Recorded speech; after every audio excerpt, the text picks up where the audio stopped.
ఎక్స్పీరియన్స్లు ఉంటాయి, బెటర్ ఎక్స్పీరియన్స్లు ఉంటాయి. మీకు ఈ రెండిట్లో రెండు ఉండి ఉంటాయి కదా మీకు కూడా.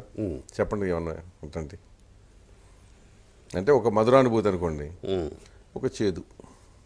నేను యాక్టర్ని కానేమో అనుకున్నానండి. ఓకే. యాక్టర్ అవ్వడం అనేది నిజంగా ఏ వేషం వేస్తాం ఏంటి అనేది పక్కన పెడితే అది మధురానుభూతి. ఓకే. ఎందుకంటే మా అమ్మ కాళ్ళల్లో మా నాన్న కాళ్ళలో ఆనందం చూశాను. ఎందుకు పనికిరాడేమో అనుకున్న వాళ్ళు ఏంటి అలా తిరుగుతున్నాడు వ్యవసాయం అంతేగా మరి, ఇటు కాకుండా ఇటు కాకుండా అయిపోయారు కదా.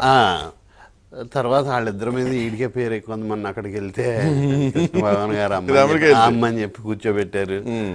ఇవి అన్నీ ఒకసారి అమెరికా నుంచి మా అన్నయ్య వస్తుంటే నేను ఆ ఎయిర్పోర్ట్కి వెళ్ళడానికి ఆటోలు పట్టుకుని ఇలా వెళ్ళి మళ్ళీ మా అన్నయ్య మీద ఆధారపడి అలా వెనక్కి వచ్చి వాళ్ళు ఏది హోటల్ ఎందులో చోళ ఎందులో దిగితే నా రూమ్ చూపించడానికి నాకు ఇబ్బంది వేసి అని అనిపించింది. ఎప్పటికన్నా కారు వేసుకుని ఎయిర్పోర్ట్కి వెళ్ళి అన్నయ్యని రిసీవ్ చేసుకోవాలి. అలా జరిగింది. ఓకే. సో అది సాధించారు. కారు వేసుకుని వెళ్ళి తీసుకొచ్చాను. ఇవన్నీ అవ్వటం అనేది జరిగాక డబ్బులు రావటం అన్ని పక్కన పెడితే అండి ఒక ఇది చేదు అంటే కొన్ని స్టేజ్లు ఎక్కడం, స్టేజ్ కూడా ఒకటి, ఆ స్టేజ్కి వెళ్ళి ఆ స్టేజ్ మీద ఆ స్టేజ్లో చేయడం అదొకటి. అదే పెద్ద ఎక్స్పీరియన్స్, బెటర్ ఎక్స్పీరియన్స్ నాకు. అది కూడా కాలంలో కలిసిపోయేది అయిపోతుంది. ప్రతి ఒక్కడు అది ఏముందిలే అలా చూపించాలంటే అది అనుకోవడం ఏదో మొత్తానికి అదే తప్ప ఈవీవి గారు చనిపోవడం ఒకటి నాకు ఓకే వ్యక్తిగతంగా బాగా చాలా, అంటే ఇండస్ట్రీ ఇదిలో నాకు చాలా బాధేసింది. నేను కత్తి కాంతారా లాస్ట్ సినిమా కూడా చేశాను. ఆయన ఇలా టవల్ వేసుకుని ఆ మధ్యాహ్నం పడుకుని లేచి బాగా నిలబడి ఇంకా బాగా గుర్తు. అవన్నీ చాలా కాలం నాకు ఓకే ఇది అనిపించింది. అదే కొంచెం మనసు కష్టంగా అనిపించేది.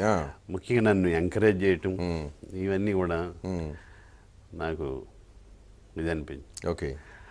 అలాగే ఇవేనండి. సో యానిమల్ ప్లానెట్లో అతను ఎవరో చనిపోయాడు కింద చేప ముళ్ళు. అవును, అతను చనిపోయినప్పుడు చాలా బాధపడ్డాను. ఎన్నో బాధలు ఉన్నాయనుకోండి, అది లేడా అన్న ఇది అది వేరు. కొన్ని రోజులు గడిచింది. ఇక నిర్భయ ఇలాంటివన్నీ జరిగినప్పుడల్లా చాలా బాధ. ఏ పేపర్లో వచ్చి అవి పేపర్లు చదవటం చదువుతాడు. ఓకే. అంటే కొంతమంది నటులు పేపర్లు చదవటం నామోషిగా ఫీల్ అవుతారు కదా. ఎందుకండి? ఏమో తెలియదు. తెలుస్తుంది కదా.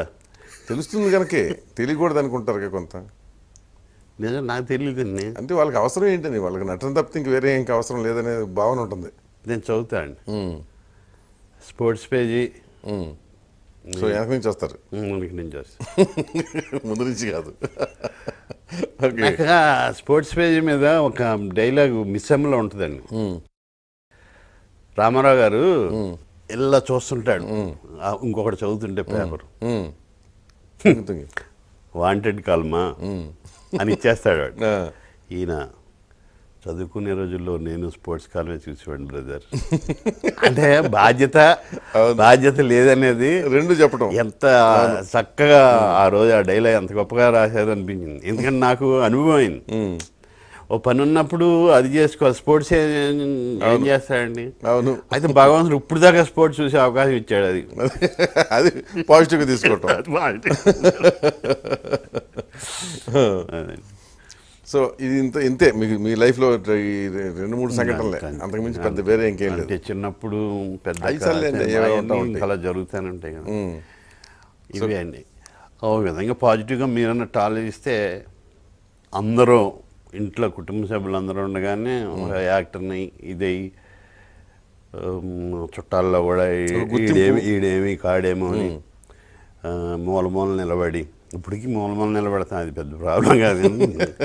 తెలియకుండా లోపల ఒక ఇన్ఫీరియారిటీలు అవి ఉంటాయి కదండి. అలా ఉండేది. ఆ మబ్బు తొలగించాడు దేవుడు. ఓకే. ఏమైనా వెనకేసుకున్నా